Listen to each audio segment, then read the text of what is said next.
Bueno, con este espectacular contraluz a las 9:36 de la mañana que me deja aquí media cara iluminadísima y la otra en sombra,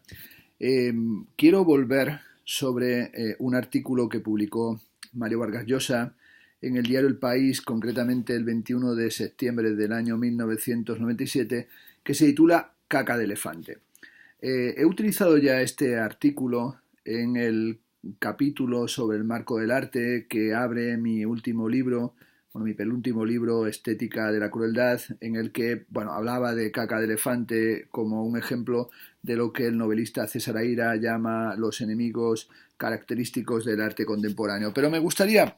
leerlo o hacer una relectura del mismo para ver qué tipo de opiniones tiene Mario Vargas Llosa, que es, en mi opinión, uno de los personajes más tóxicos y funestos de la cultura actual. Dice así el texto: en Inglaterra, aunque usted no lo crea, me encanta que me traten de usted, todavía son posibles los escándalos artísticos. La muy respetable Royal Academy of Arts, institución privada que se fundó en 1768 y que en su galería de Mayfair suele presentar retrospectivas de grandes clásicos o de modernos sacramentados por la crítica, protagoniza en estos días uno que hace las delicias de la prensa y de los filisteos que no pierden su tiempo en exposiciones. Esto es buenísimo, ¿no? Porque habla aquí de los artistas sacramentados por la crítica, es decir, si no estás sacramentado no tienes ningún derecho a que te expongan, pero también de aquello que hace las delicias de la prensa. Cuando dice que hace las delicias de la prensa se referirá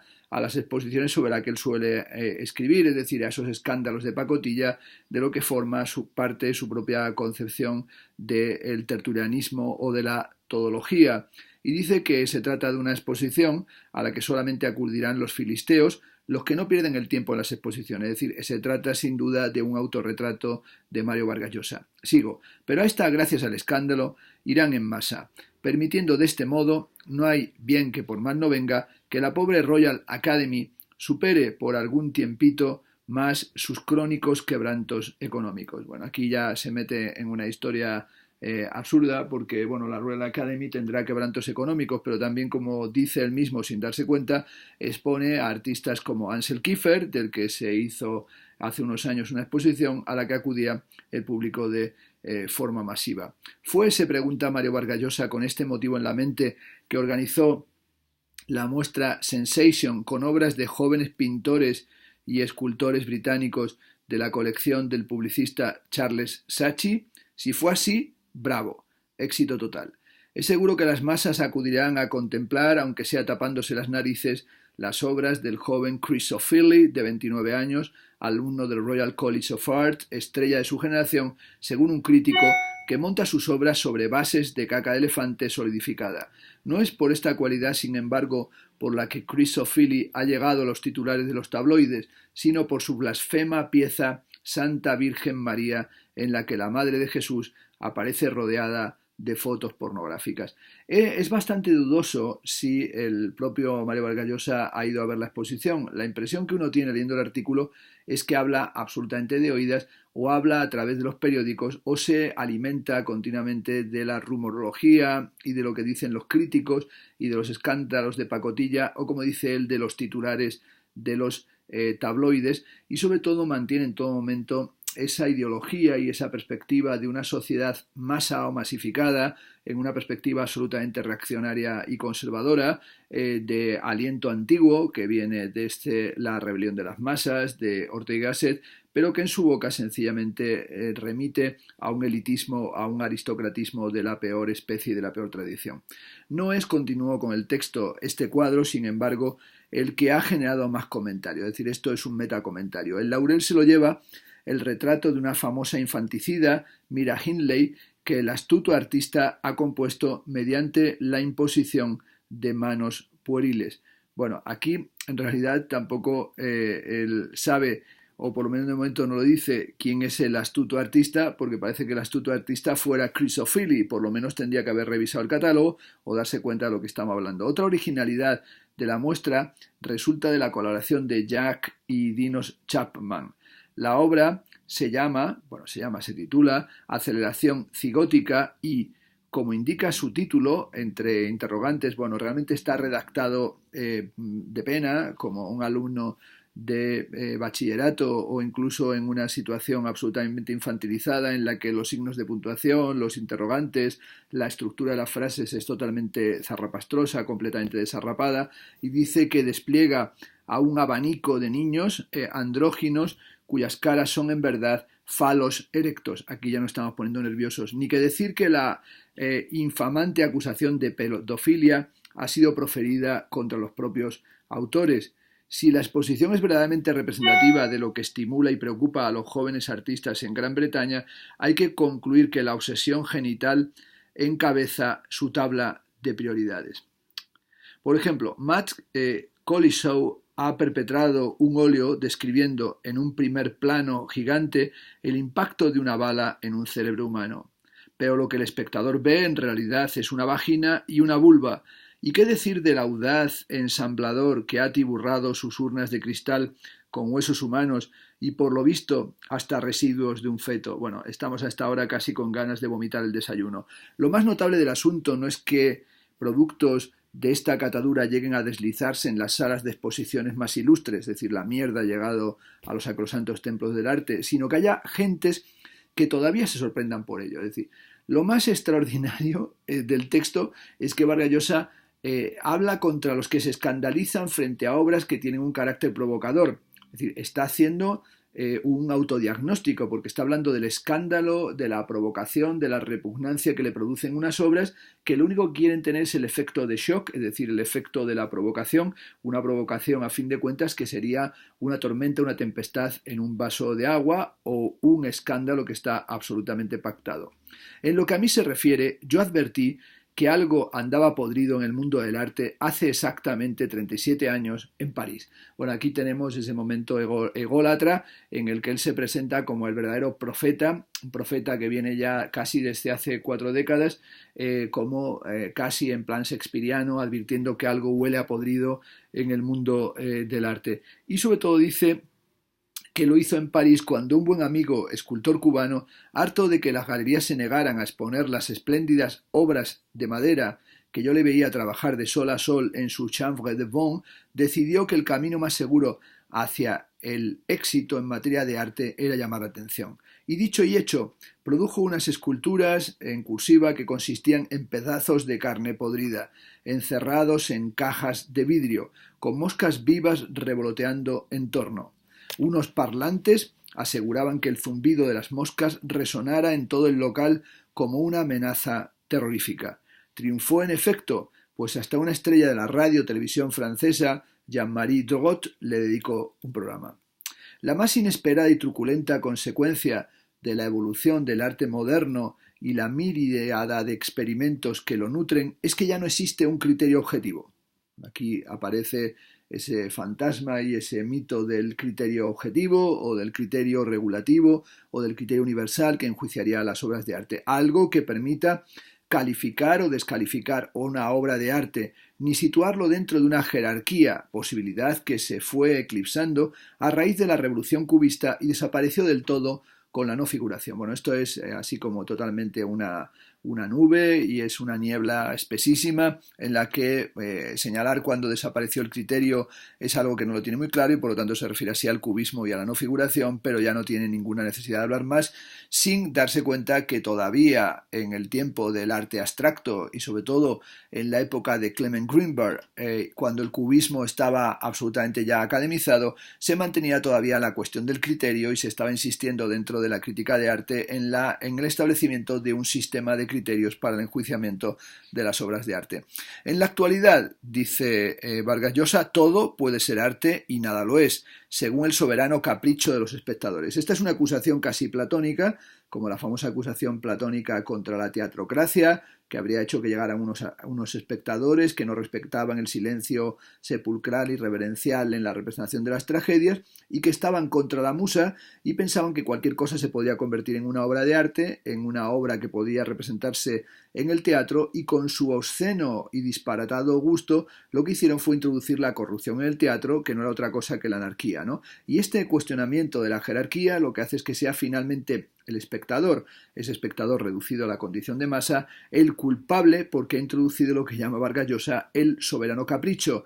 Y esos espectadores han sido elevados, en razón, dice, del naufragio de todos los patrones estéticos, al nivel de árbitros y jueces que antaño detentaban solo ciertos críticos. El único criterio más o menos generalizado para las obras de arte en la actualidad no tiene nada de artístico. Es el impuesto por un mercado intervenido y manipulado por mafias de galeristas y marchands y que de ninguna manera revela gustos y sensibilidades estéticas. Es curioso este ataque al mercado del arte por parte de un conservador, por parte de un neoliberal, por parte de alguien que se ha caracterizado como un adláter del sistema económico y político contemporáneo, que tan solo en cuestiones de arte parece que se resiste a la mercantilización de ese tipo de objetos que llamamos obra de arte, ese tipo de cosas que entran dentro de la evaluación o de la recepción estética, que tendría que separarse de las galerías y de los marchands y sobre todo volver al verdadero mundo del gusto y de lo que llaman sensibilidad estética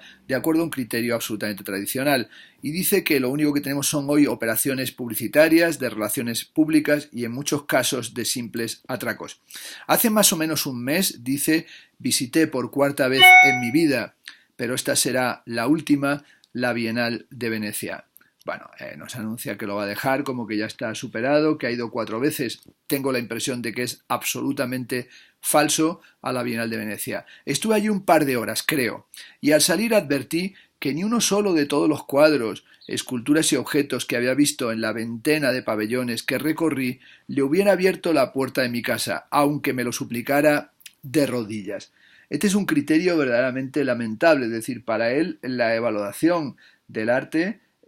basa o pasa por la idea de me lo llevaría a mi casa. Bueno, es un criterio que lo puede tener uno para divertirse, ¿no? Pensando cómo quedarían esas obras en la casa, en nuestra casa, en los ámbitos domésticos, en nuestro dormitorio, en el salón, en un pasillo, ¿por qué no? Dentro del cuarto de baño, colgado del alicatado, cerca del espejo o del toallero, ¿no? Pero esa idea de que el arte es algo para llevarse a casa no tiene que ver solamente con la cuestión de la propiedad, sino por el gusto pequeño burgués y por el gusto más recalcitrante. ¿Estarías pensando también en llevarte a casa los techos de la Sixtina del Vaticano? También nos llevaríamos a casa el Laoconte devorado con sus hijos. Nos llevaríamos también a casa, qué sé yo, las estatuas de la isla de Pascua, es decir, el arte es aquello que te llevas a tu casa, pero sobre todo es también lamentable, que es algo que repite en su libro La cultura del espectáculo, esta idea de, estuve en la Bienal de Venecia un par de horas y vi una veintena de pabellones, un par de horas, pero ¿de qué está hablando? Un par de horas que ni siquiera has comprendido que lo que estabas viendo, que son los pabellones nacionales, no es ni siquiera la propuesta curatorial central que se hace en el pabellón central, en el antiguo pabellón Italia y en el Arsenale, donde se hacía en aquella época el Aperto. Si acudió en el año 1997, en el 99 va a realizar la Bienal de Venecia Harald Szeman, que va a ser Platea de la Humanità, una de las grandes bienales de la historia de la Bienal de Venecia. En cualquier caso, en 2 horas, ¿qué es lo que pudo ver? Nada, no puede dar ninguna descripción, no puede encontrar otro calificativo que vio objetos que le parecían poco dignos de ingresar en su casa y que no los aceptaría ni aunque se lo suplicaran de rodillas. El espectáculo, dice, era tan aburrido, farsesco y desolador como la exposición de la Royal Academy, pero multiplicado por 100 y por decenas de países representados en la patética mojiganga, donde bajo la coartada de la modernidad, el experimento, la búsqueda de nuevos medios de expresión, en verdad se documentaba la terrible orfandad de ideas, de cultura artística, de destreza artesanal, de autenticidad e integridad que caracteriza a buena parte del quehacer plástico en nuestros días. Aquí se retrata también Vargas Llosa. Para él el arte es malo y tiene orfandad de ideas, y lo es porque no respeta la cultura artística, la destreza artesanal, la autenticidad y la integridad, que son las del buen quehacer. Bueno, la destreza artesanal, es decir, el arte es una cuestión de destreza artesanal y también de esto que llama autenticidad e integridad, que es algo que sencillamente no puedo entrar a describir ni puedo entrar a definir porque es una suerte de fantasía, es una quimera, es una idea fantasmal, es un mito que tiene que sacar, pero que no se corresponde propiamente con nada. Desde luego dice hay excepciones, pero no es nada fácil detectarlas, porque a diferencia de lo que ocurre en la literatura, campo en el que todavía no se han desmoronado del todo códigos estéticos que permiten identificar la originalidad, la novedad, el talento, la desenvoltura formal o la ramplonería y el fraude, y donde existen aún, por cuánto tiempo más, casas editoriales que mantienen unos criterios coherentes y de alto nivel, en el caso de la pintura es el sistema el que está podrido hasta los tuétanos, y muchas veces los artistas más dotados y auténticos no encuentran el camino del público por ser insobornables o simplemente ineptos para lidiar en la jungla deshonesta donde se deciden los éxitos y fracasos artísticos. Bueno, este párrafo es de risa si no fuera para llorar, es decir, según él, la autenticidad, la verdad, el talento, la desenvoltura formal se encuentran en la literatura, mientras que el arte está corrupto, dice él, hasta el tuétano, y es un sistema en el que los mejores son completamente olvidados y no consiguen acercarse al éxito. Bueno, esos mejores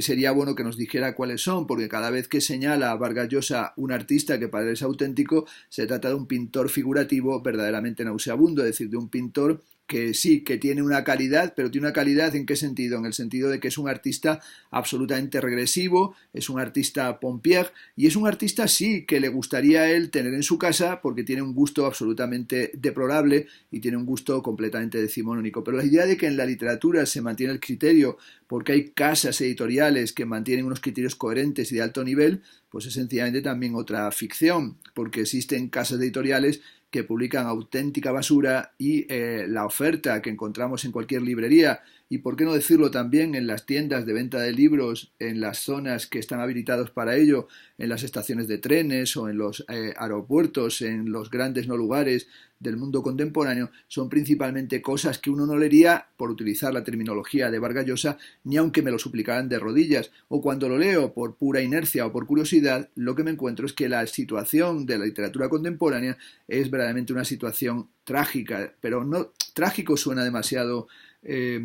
brillante y demasiado efectista, incluso desgarrador. En realidad es una situación patética, una situación en la que aparecen por todas partes novelistas dispuestos a contar cualquier chorrada y sobre todo hay un mundo editorial que está buscando continuamente cosas nuevas que publicar aceleradamente y parece que ese filtro selectivo del que habla ha desaparecido hace mucho tiempo y tampoco creo que haya sido necesariamente algo perjudicial. Termina con el último párrafo este artículo tan deplorable. Dice, a pocas cuadras de la Royal Academy en Trafalgar Square, en el pabellón moderno de la National Gallery, hay una pequeña exposición que debería ser obligatoria para todos los jóvenes de nuestros días que aspiran a pintar, esculpir, componer, escribir o filmar. Se llama Seurat y las bañistas y está dedicada al cuadro Los bañistas de Asnières, uno de los dos más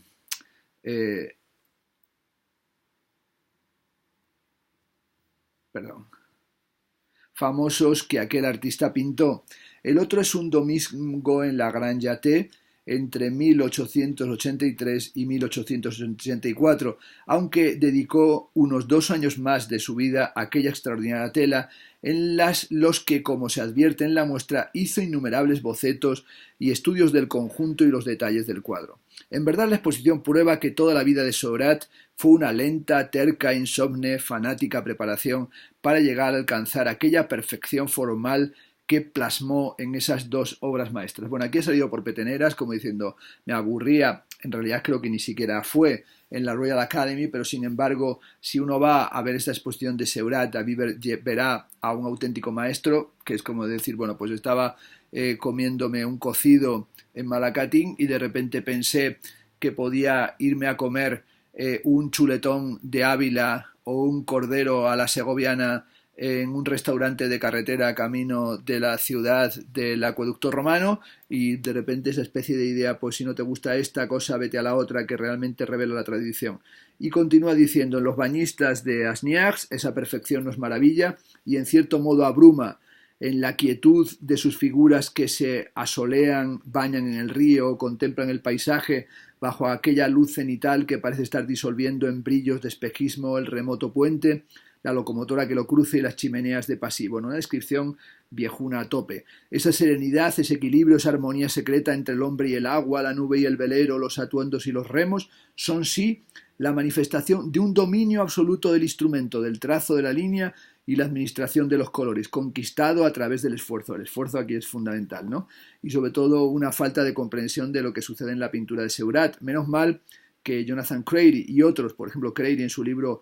Suspensiones de la percepción, nos habla de cuál es el verdadero sentido de la pintura de Seurat y no esta descripción tan patatera y pseudoalejandrina, esta frasis verdaderamente pobrísima que aquí realiza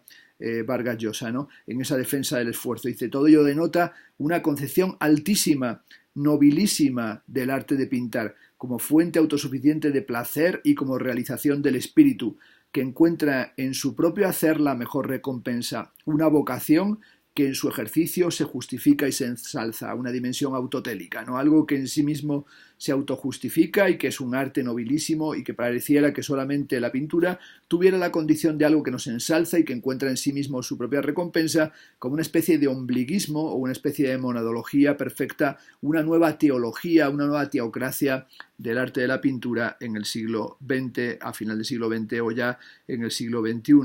Y sobre todo cuando terminó este cuadro, dice, Seurat tenía apenas 24 años, es decir, la edad promedio de esos jóvenes estridentes de la muestra Sensation de la Royal Academy. Solo vivió 6 años más. Su obra brevísima es uno de los faros artísticos del siglo XIX. La admiración que ella nos despierta no deriva solo de la pericia técnica, la minuciosa artesanía que en ella se refleja. Bueno, esta minuciosa artesanía me parece un poquito difícil aplicarla a Seurat, que no tiene que ver con la artesanía, su obra, sino precisamente con las transformaciones psicológicas y ópticas y con las transformaciones tecnológicas, incluso con los nuevos dispositivos de visión que se están generando a final del siglo XIX. Pero, sin embargo, Vargas Llosa lo sitúa en esta dimensión recalcitrante y retardataria de una suerte de fidelidad a la concepción artesanal o a la concepción del papel que la artesanía podría cumplir en relación con el arte. Anterior a todo esto, y como sosteniéndolo y potenciándolo, hay una actitud, una ética, una manera de asumir la vocación en función de un ideal, sin las cuales es imposible que un creador llegue a romper los límites de una tradición y los extienda como hizo Seurat. Es decir, este artículo no es un comentario estético, sino que en el fondo es una ética o, como he dicho, una teología o hasta una teodicea de las dinámicas artístico-tradicionales que supone la asunción de la vocación, es decir, de una religión de carácter tradicionalista. Y esta manera de elegirse artista, está escrito en cursiva, parece haberse perdido para siempre entre los jóvenes impacientes y cínicos de hoy que aspiran a tocar la gloria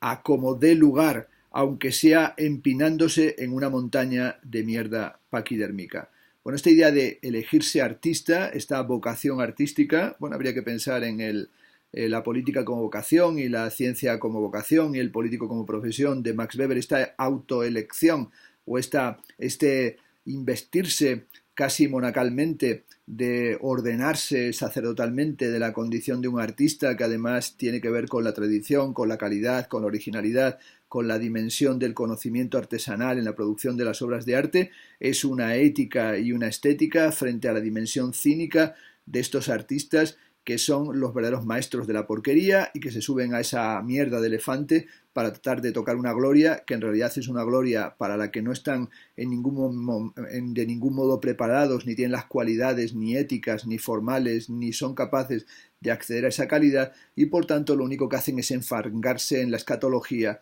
y en la propia corrupción que es aquella del sistema en el que participan. Bueno, como digo, se trata de uno de esos artículos verdaderamente casposos y estructuralmente viejunos que suele escribir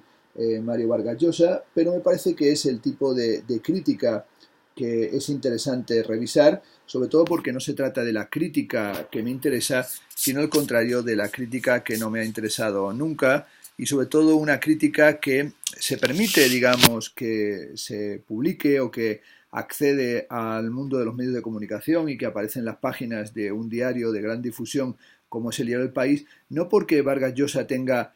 conocimientos de la historia del arte y tenga conocimientos de la pintura y haya hecho, como dice él, un esfuerzo por adentrarse en estas problemáticas estético-artísticas, sino que es todo lo contrario, es la perspectiva de un medio de comunicación que toma cínicamente el nombre y la firma de un autor del campo de la literatura con un gusto sustancialmente reaccionario y decimonónico y le permite que publique pues esta especie de extemporáneo, intempestivo ataque al arte de nuestro tiempo, al arte contemporáneo, haciéndolo sin ningún tipo de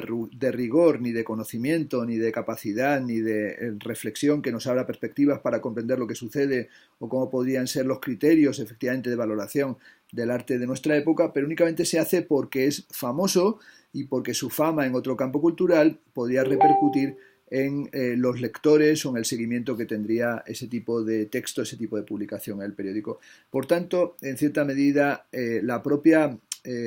vocación literaria de Vargas Llosa y su falta de conocimiento y de esfuerzo en el análisis del arte de nuestro tiempo refutaría esos pseudoargumentos que se despliegan en este texto, que a la postre no es otra cosa que caca de reaccionario. Es decir, es una pequeña cagadita, una cagadita de cabra de un autor decimonónico, pretendidamente clásico, o que pretendería que él está dotado de esa ética y esa estética que tiene absoluta calidad y que aquí lo único que revela es una falta de reflexión y es una incapacidad para entender lo que pasa en su tiempo.